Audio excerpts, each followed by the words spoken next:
Сәлеметсіздер ме?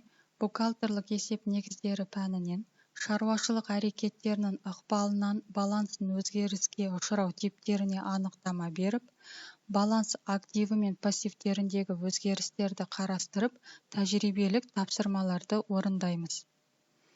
Кәсіпорын қызметінің процесінде туындайтын көптеген шаруашылық әрекеттері актив және пассив жиынтықтарының теңдіктерін бұзбайды. Сонымен бірге, жеке баптардың сомалары мен баланс нәтижелері өзгеріске ұшырауы мүмкін. Сонымен, шаруашылық әрекеттерінің нәтижесінде баланс баптарындағы өзгерістердің сипатына байланысты шаруашылық әрекеттерін 4 типке бөлуге болады. Енді әр типті жеке қарастырайық. Шаруашылық әрекеттерінің бірінші типінде активтегі бір бап көбейеді, ал екіншісі осы сомаға азаяды. Баланс валютасы өзгермейді. Мысалы, кәсіпорын қызметшілеріне еңбекақы беру үшін есеп айырысу шотынан кассаға 170 мың теңге сомасында ақша қаражаты алынды. Осы әрекетке сәйкес баланс активінің екі бабы өзгеріске ұшырайды. Олар есеп айырысу шоты және касса. Касса шоты бойынша сома артады, ал есеп айырысу шоты бойынша сома осы сомаға кемиді. Яғни, активтің бір бабы көбейеді, екінші бабы сол сомаға азаяды. Мысалы, өзгеріске дейін есеп айырысу шотында 170 мың, кассада 0. Баланс валютасы 170 мың.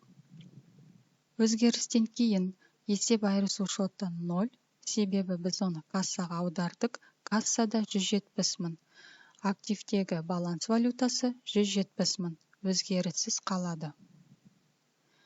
Шаруашылық әрекеттерінің екінші типі бойынша пассивтің бір бабы көбейеді де, екіншісі сол сомаға азаяды.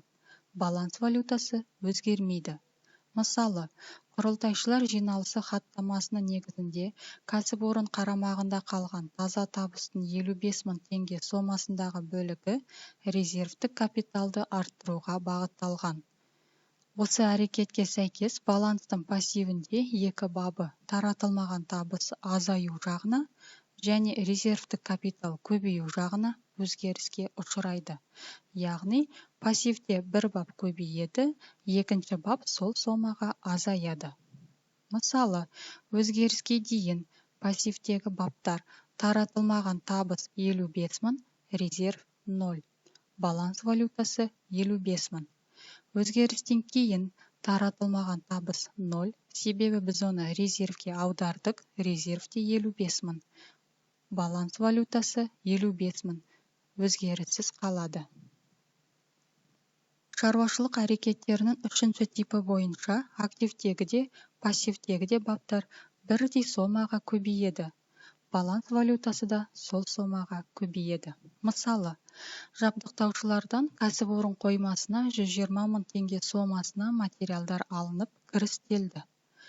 Осы әрекетке сәйкес баланстың активіндегі материалдар бабы мен баланстың пассивіндегі жабдықтаушылар бабы көбейеді. Баланс валютасы да осы сомаға артады. Яғни, актив пен пассивтің баптары бірдей сомаға көбейеді. Мысалы, өзгеріске дейін активтегі материалдар 0, пассивтегі жабдықтаушылар 0, баланс валютасы 0. Өзгерістен кейін жабдықтаушылардан материалдар сатып алғаннан кейін активтегі материалдар 120 мың, пассивтегі жабдықтаушыларға қарызымыз 120 мың, баланс валютасы да 120 мың теңгеге көбейді.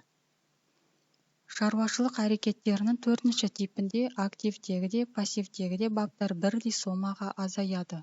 Баланс валютасы да сол сомаға азаяды. Мысалы, кәсіпорын қызметкерлеріне 137 мың теңге сомасында кассадан еңбекақы берді. Осы шаруашылық әрекетінің нәтижесінде баланс активінің касса шоты мен баланс пассивінің еңбекақы төлеу шоты кемиді. Яғни, актив пен пассив баптары бірдей сомаға азаяды. Баланс валютасы да осы сомаға азаяды. Мысалы, өзгеріске дейін активтегі касса шоты 137 мың, пассивтегі еңбекақы 137 мың, баланс валютасы да 137 мың.